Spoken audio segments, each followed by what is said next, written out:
The Red Sox win their fifth straight series in a row, but this one against the St. Louis Cardinals.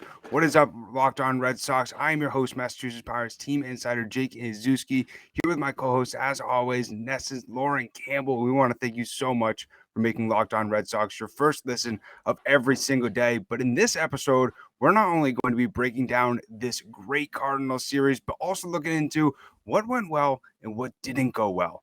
Let's get into it. You are Locked On Red Sox, your daily Boston Red Sox podcast. Part of the Locked On Podcast Network, your team every day.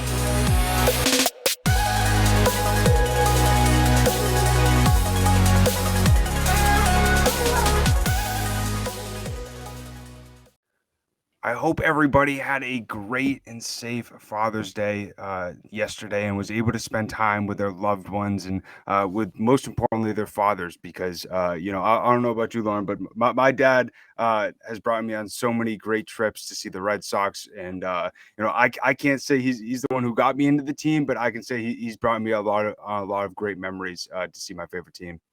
Yeah, the last time I went to Fenway with my dad was years ago, probably close to 10 years ago for his birthday. And it was raining, it was cold, and the Red Sox lost. So it was just a terrible, terrible game. But he's a big sports guy. He's from Pennsylvania, so he likes the Steelers. He does like the Red Sox, but the Pittsburgh Steelers are the big thing for him. So kind of glad football is not around during Father's Day and his birthday, because it would just be miserable.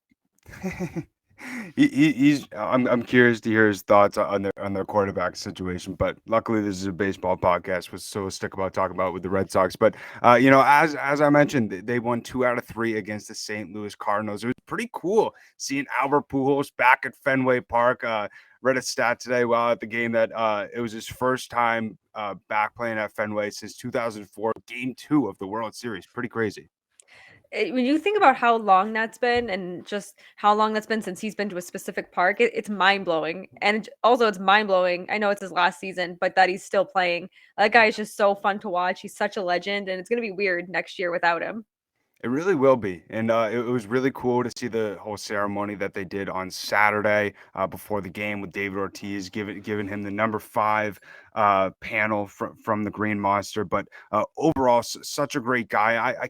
I'm blanking on who it was, but somebody mentioned, Albert Pujols needs a retirement tour. I don't know about you, but I feel like the first time I've seen him get a gift from a team. Yeah, and I'm not going to sit here and say that I've watched all the Cardinals games this year. So maybe I don't know if he is on a retirement tour, but I thought it was awesome that the Red Sox were able to gift him something, and David Ortiz was involved with that. So that was really awesome to see, just two legends on the same field. And yeah, he's certainly someone who deserves it. And if they're doing that right now, awesome. Like I said, sorry to any Cardinals fans out there, but I am not actively watching all of your St. Louis games. I apologize. Well, I mean, it's not a lot of times when the Red Sox play the St. Louis Cardinals team, and they were a team coming into this series who was on a hot streak. Currently right now, after Sunday's loss, they have a record of 38-30. So it's great for this Red Sox team to be winning these types of games against good ball clubs. We talked about over the last few weeks. It's so critical for them to beat up on some of these not too great franchises and really get those winnable games. But especially when you're playing against a team like the Cardinals, who right now, if the playoffs started, they probably be a playoff team to be able to get wins like this, that they were able to get 2 of them during this series. Yeah, it was a big test for the Red Sox this weekend. They passed barely at times, but Barely. they did pass. A lot of good, another amazing start from Nick Pivetta, and the offense it's kind of letting us down again, and it almost did. The bullpen almost let the Red Sox down on Sunday. So it's still a good test that they won, but you would probably like those wins to be a little bit more spread out runs wise. Because Sunday's game should not have been as close as it was. Nowhere close. I was at that game, and people were getting ready to pack up and everything like that, and then Tyler Danish allows a 3-run home run to a pinch hitter. You don't expect that whatsoever. That hit obviously made it a 6-4 ball game, and then Tanner Houck had to come in. He had to come in twice during this series to sort of save out the game. And in my opinion, you really got to save him from much more, I want to say critical situations, but don't waste his arm on. I think he made like 10 pitches today. Like, I understand taking Danish out in that situation because there was another runner on base. But I looked at my friend and I had to knock on wood real quick, but I'm like, if Houck allows like a 2-run home run here to tie it, like I'm gonna be pissed because you saw what happened on Saturday and also what happened on Sunday. Like I'm just getting PTSD from what we saw in April from this bullpen just blowing so many games. And I think this speaks to the Red Sox still not having a closer in late June at this point. And if you want to use Tanner Houck as your starter, you're going to have to use him, 2-3 consecutive days. But if you want him to be a long reliever, then you need to use him in those situations. But he has become somebody the Red Sox can trust in a tight game. So you obviously want to go to him. But I think at this point, you really need to define roles for Houck and for Strom.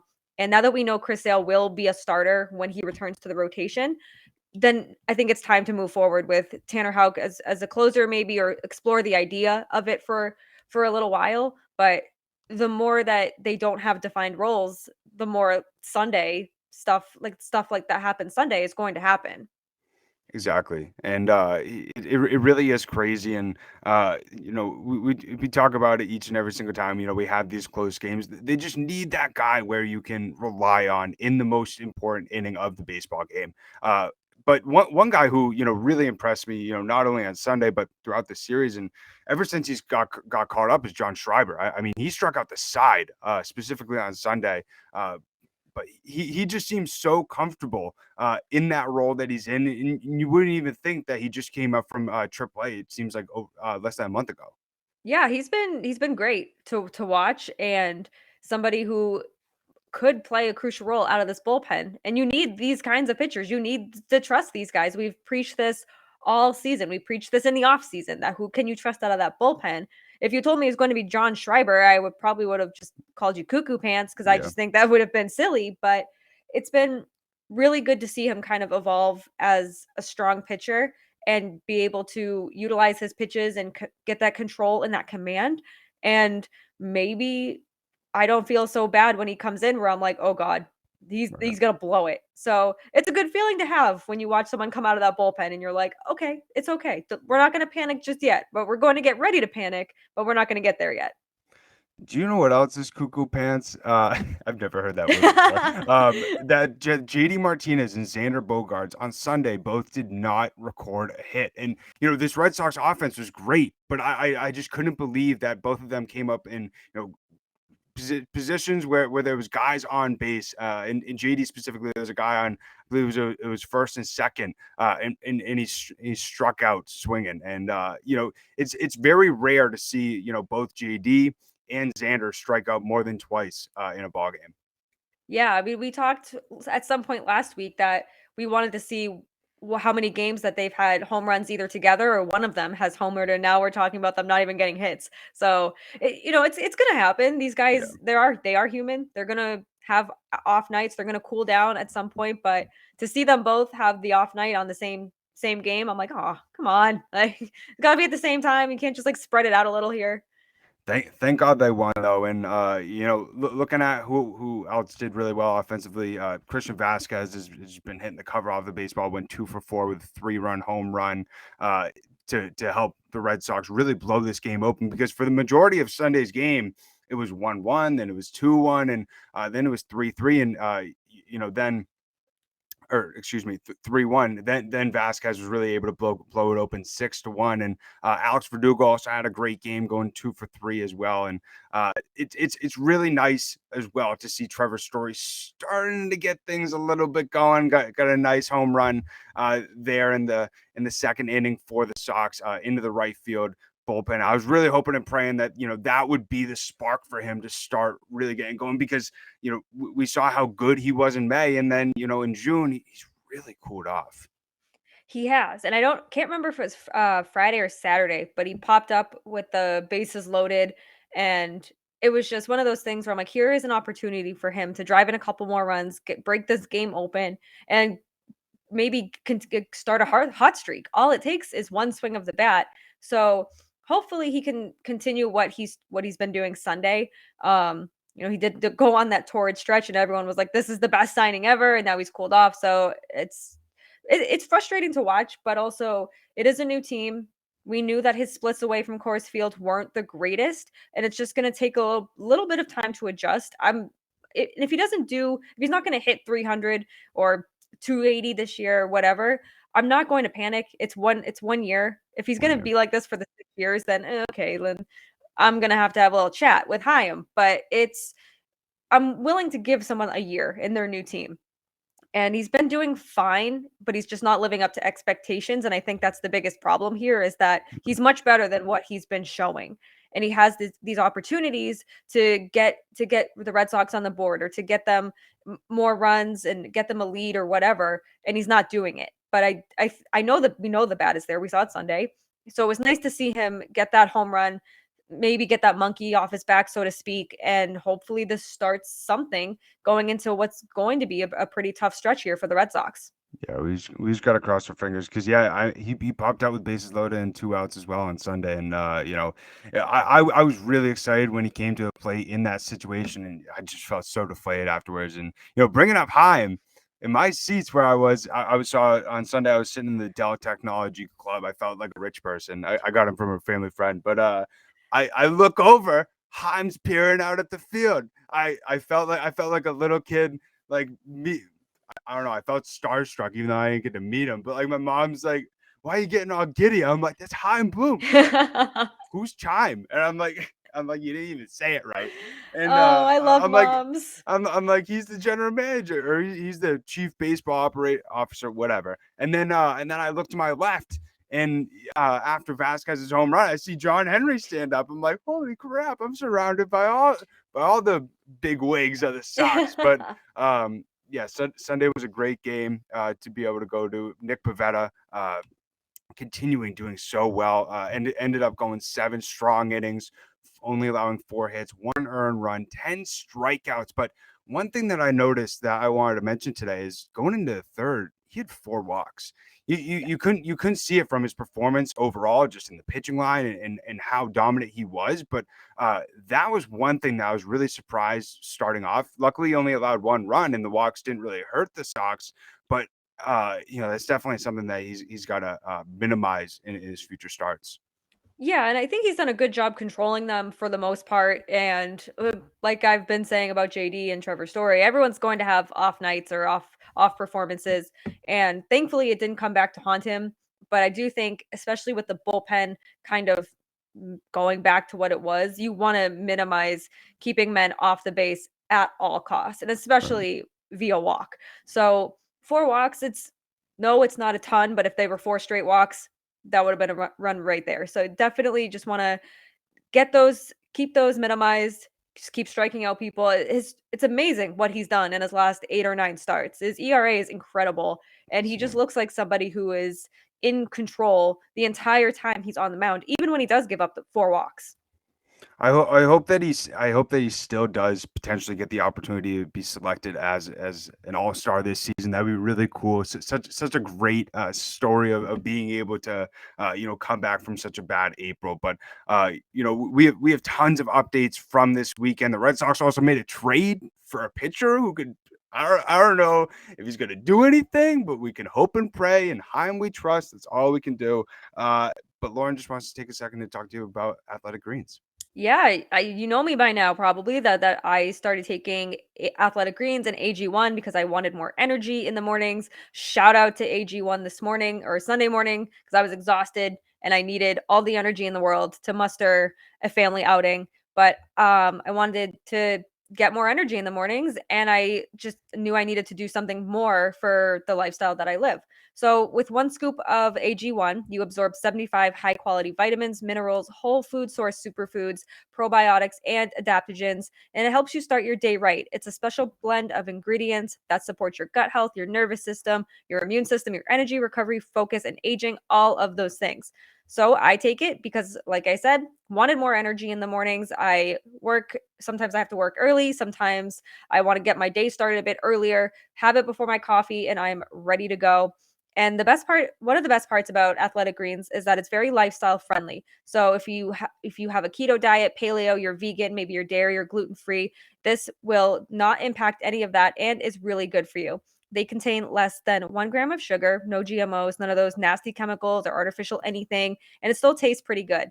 And it supports better sleep quality. Who couldn't use more sleep, and supports your mental clarity and your alertness? It's the one thing with the best things, and it uses the best of the best products. So right now is the time to reclaim your health and arm your immune system with convenient daily nutrition. Just 1 scoop in a cup of water every day. That's it. No need for a million different pills and supplements to look out for your health. And to make it easy for you, Athletic Greens is going to give you a free 1 year supply of immune supporting vitamin D and 5 free travel packs with your first purchase. All you have to do is visit athleticgreens.com/MLB network. Again, that's athleticgreens.com/MLB network to take ownership over your health and pick up the daily nutritional insurance. So let's start off talking about the trade for this second segment. It's going to be interesting to see how this all works out with the Red Sox new pitcher James Norwood coming over from the Phillies for cash considerations, and I have a feeling that Heimblum's got one up his sleeve with this guy Norwood. It's interesting because it's a very Heimblum-esque sort of move. Looking at his ERA, nothing to be excited about. 8.31 ERA. Looking at his FIP though, 365. So he is able to get guys out. It may just be his defense with the Phillies, who we know are one of the worst defenses in the entire league. But something that is really interesting to looking at his scouting report is that he has trouble with some command, but his stuff is so good. That sounds a lot like Nick Pivetta to me.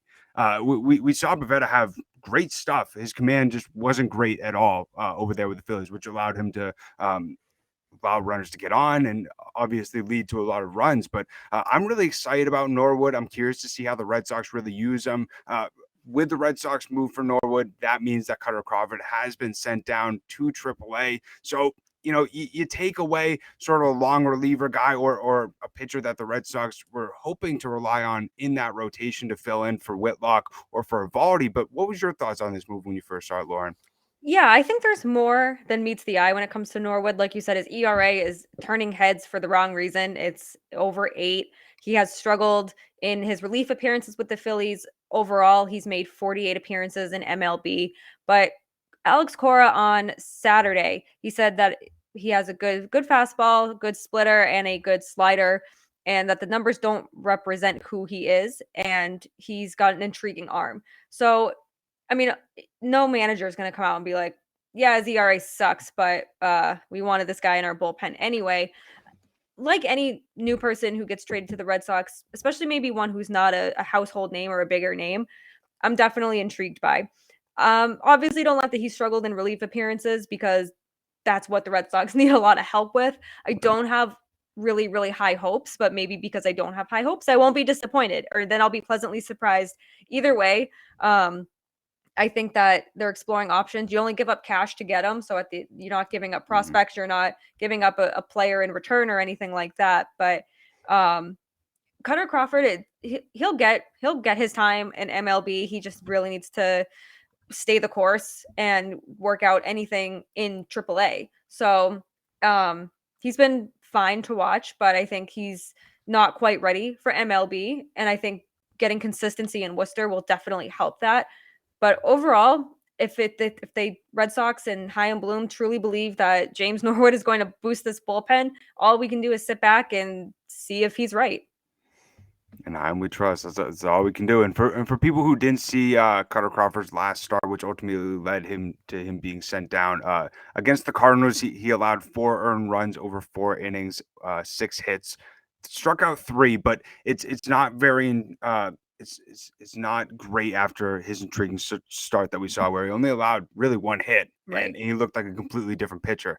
So I think he needs more time in Worcester. I'm curious to see how that time will really help him develop. But looking at Norwood, in 2021, he pitched in AAA for the San Diego Padres. In 43 appearances, he had a 4.43 ERA out of the bullpen. So not great there either. But I think what the Red Sox are really good at, sort of what we saw, what they did with Nick Pivetta, is pinpointing guys' strengths and figuring out their weaknesses. So if the Red Sox and Dave Bush are able to figure out a way to fix this guy's command and is able to find a way to make him a really solid reliever, by all means, make it happen. But the Red Sox did cut their roster from 14 pitchers to 13. And Alex Cora mentioned that he's going to be looking for 6 innings out of his starters and 4 to 5 outs now instead of 2 to 3 outs out of his relievers. And funny enough, he mentioned also Captain Houck needs to relax a little bit. I don't know where the Captain Houck came from Alex Cora, but that's what he's referring to himself as now, I guess. It's funny because sometimes it's true. People go out there and they're like, "Why are you pulling him now?" Or "Why didn't you pull him sooner?" So he obviously realizes it, and I think that 6 innings is not a big ask. I think that the Red Sox starters are more than capable of it. I mean, we've seen everyone be throwing complete games lately. I think it presents a challenge to Garrett Whitlock. I think it. Mm-hmm. I don't want to say. I mean, Evaldi is going to be coming off this injury, so hopefully that doesn't impact him to be able to go 6 innings. But I don't think that's a big ask, and I don't think it's a big ask for the relievers either. I think it's now everyone needs to step up. The Red Sox are winning series; they're winning against tough teams, and the Yankees are just not slowing down. They did lose Sunday, but they are just not slowing down. So Yeah, you that's need to crazy. be able to. I mean, no one's going to be able to keep up with them right now, but you need to be able to win games, stay in the postseason race, and focus on their next series against the Yankees and just trying to win and gain ground in that division. So and a lot of that's going to come from your pitchers.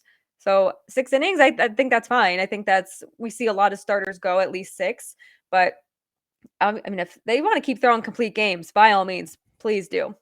I would love to see it, but yeah, when I saw the standings on the Green Monster, it was very deflating. I was so excited with how the Sox have been playing over the last month or so, and seeing how much up the Yankees still are on them, it's pretty crazy. They're on another planet right now. I don't even Yeah. understand it. And But they have room to slow down. Like they can yeah, afford to cool down, and it's crazy. And it kind of reminds me of like the 2018 Red Sox when they were just so hot and just true. winning games. And you know what? Good for Yankees fans because this is what they've wanted for the last like 4 years with this team, and they're finally getting it. But my God, like what they're doing right now is just absolutely unworldly. Like I'm sure Locked On Yankees and Stacy are having a wonderful time and True. Abby over there, but oh, save some wins for us, man. Yeah, seriously. But you brought up Whitlock in your last point, and he's actually going to be doing a bullpen on Tuesday and should be back in the rotation between this Friday and next Wednesday. Looking at Chris Sale as well, he'll have his first rehab start in the Florida Complex League tomorrow, which is actually today because we're recording this on Sunday. But and then TK Hernandez will likely have a rehab assignment early this week. And then looking at Tristan Cassis as well, he's still dealing with an ankle sprain, getting treatment, not close to game action. But it will be interesting to see with this injury, does that mean that we probably won't see him in 2022? I don't know. I mean, you think about it, and I mean, any injury is tricky, right? But it's a hip, right? Or hamstring, hip. It's a hip. And you think like obviously when you're an athlete, you need your hips, specifically especially specifically on offense. So you wonder, is this the end of the line for him this year, or will he be able to bounce back and just kind of continue to be fine for the Red Sox? I think he's fit in very well since he's been here. I think the fans have really taken to him and everything like that. But I think it's too soon to tell at the end of the day. Obviously, if he comes back from his injury and it's just not the same and it's going to bug him, but hopefully it's just a little flexor issue and just like those 15 days, some rehab and some stretching and some heat, and he'll be good to go. I'm curious to see how the Red Sox really go about that first base position. If that is the case, do they want to seek out, potentially, a platoon? Do they like what Frenchie's doing, platoon with Dalbec? How much more time do they want to see for Dalbec if he's going to be able to turn things around? A lot of possibilities with that position. But one more intriguing note for the bullpen specifically is Josh Taylor may begin a rehab assignment this week. Core said that they're still figuring out, but quite honestly, I completely forgot about Josh Taylor. He's just been trying to make it back, and then something else happens, and then tries to make it back, something else happens. So it would be nice to see him finally getting that rehab assignment and finally creeping back to return to the Red Sox bullpen. Yeah, and hopefully he can return and be strong and for the bullpen. He has shown flashes of being reliable, but same thing, I completely forgot. I like when they put him on the IL to begin the season, I was like, "Oh, that stinks." And it's like out of sight, out of mind. And every time I see an update, I was like, "Oh my god. I'm a bad person if I forgot about Josh Taylor." No offense to Josh Taylor, but just like maybe is he going to be the Lord and Savior of this bullpen? Probably not, but it will be if he can go back to reliable Josh Taylor. Yeah. Please come back. Please come back. And the Red Sox need as many left-handed arms out of that pen, I think, as possible. They're just so right-heavy. But, before we go into our third and final segment of this episode, I just wanted to touch on a little bit today's pitching matchup between Josh Winkowski on the mound for the Sox, and then for the Tigers, they have Alex Faedo. Looking at Faedo starting off, his last start against the White Sox, only went 3 innings, allowed 7 earned runs, over 9 hits, struck out 5. But on the bump for the Sox, as I mentioned, Josh Winkowski. I'm very curious to see what version of Josh Winkowski we get in his third MLB start. Pitched 5 innings, only allowing 4 hits, striking out 3 and walking 1 his last start, and just looks so much more comfortable on the mound. Yeah, hopefully we get that version of Josh Winkowski with preferably more strikeouts, but hey, if you're not allowing runs and you're still getting the outs, that's fine too. But yeah, he's been fine. I mean, I like what we saw in his most recent start, obviously, but I think that if we continue to see that version of Josh Winkowski, then it's going to be okay if Nate Eovaldi takes a little bit longer. He's already going to take a little bit longer than expected. But if he has any other setbacks, or if ends up getting longer than originally expected, then he'll be a nice fill-in, and it's kind of padding that gap between Eovaldi's return and Sale's return. So hopefully we get second start Winkowski and in his third start. Cross our fingers, because he could be a really cool long reliever, really cool story out of that bullpen if he's able to continue it, and I feel like the Red Sox could really use him throughout this season as either a long reliever, a fill-in guy. Whenever they need him, they always need more reliable pitching depth. That's all the Red Sox will ever need to be able to win, especially in the playoffs. But before we go in and end this episode and go into our third and final segment, I just want to take a second to talk to you about BetOnline. So betonline.net is your number one source for all your betting needs and sports info. Find all the latest sports developments, league reviews, and news, including this year's NHL playoffs and MLB baseball. BetOnline is your continued source for all your sports wagering information, including live betting, esports, and scores. It remains the best spot for all your sports scores, podcasts, and news. This season is the fastest way to check all your favorite sports and events, including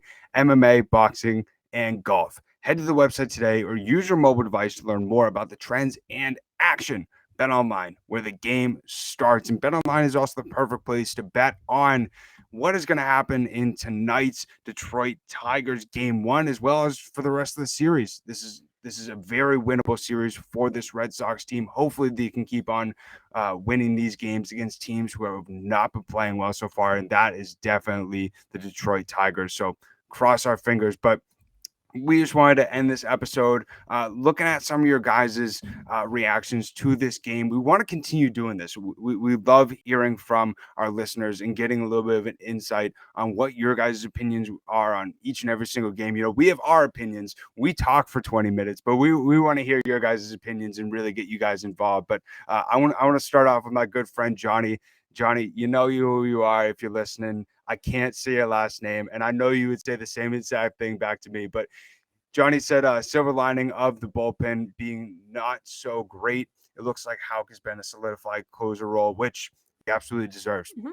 Completely agree. I'm curious to see if that continues, though. Yeah. We talked about it earlier in the show today that it looks like they want to continue to use him because they can trust him to get those big outs.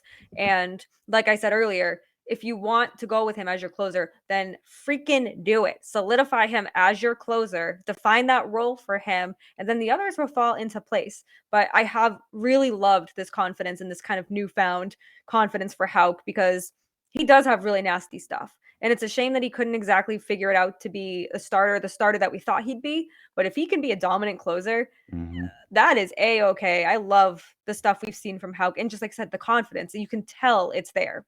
Something that I also thought about too, he like puts his hat way down close to his eyes, Yeah. kind of like Papelbon would do.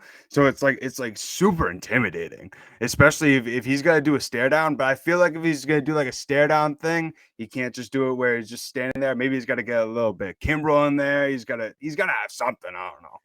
And it's funny because I interviewed him for an article for NESN a few months ago, and just the absolute nicest guy. Like, and it's funny because a lot of these athletes, like the Craig Kimbrels, and when Tanner Houck puts his hat down there, it does look intimidating, but they are just incredibly good people off the field for the most part. And Tanner Houck was doing a lot with like NFTs and adoption. So it was really cool to see that side of him and not like athlete, pitcher, workhorse Tanner Houck. Right. Yeah, that's pretty interesting. I'm curious to see what he does if he does get that closer role. But also hearing from another one of our audience members, March Madness. She mentioned that the pitching needs to be more solidified, while the offense isn't dependable either. With Evaldi and Whitlock on the IL, we need to kick Sawamura to the curb. Amen. Robles to Worcester to figure things out. I kind of agree with that. And I'd also like to send Bobby down when we all.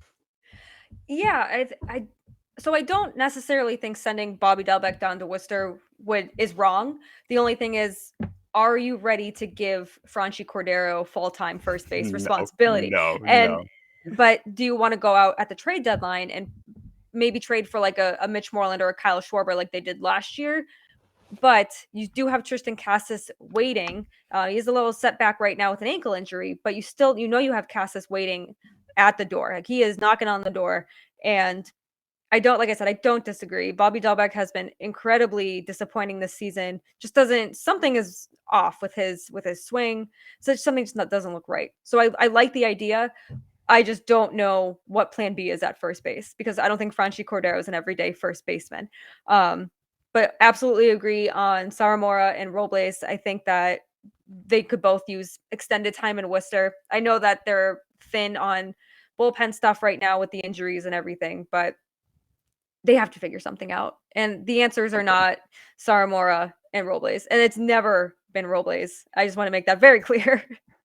Sawamura either though. Like I mean, he just has really really batted down the point this season that he's just not reliable. He was a great I guess you could call him prospect, even though his age isn't really like a prospect, but he was a great prospect in Japan.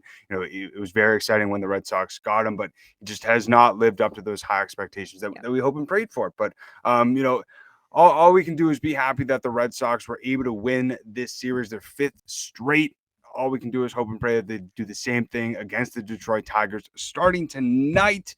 But if you have not yet, make sure to subscribe to the Locked On Red Sox podcast, whether it's on whatever audio platform that you're listening to right now, or if you're watching on YouTube, hit that subscribe button. We post Monday through Friday to keep you guys updated about your favorite team. We also have a brand new segment that we started a few weeks ago called the Farm Report, which gives you exclusive interviews to multiple different Red Sox prospects down in the farm system. And we try to do our best to not only get you excited about what's going on with the Sox, but also give you our expert insight. But as always, greatly appreciate everybody tuning in. If you have not yet, make sure to follow us on Twitter. It's LO_Red Sox, as well as follow myself. It's at Jake Iggy, as well as Lauren. It's Lauren with 4 R's. And we want to thank everybody for making Locked On Red Sox your first listen of every single day. Now make your second listen Ultimate NBA Mock Draft. So the first picks of the Ultimate NBA Draft have been made.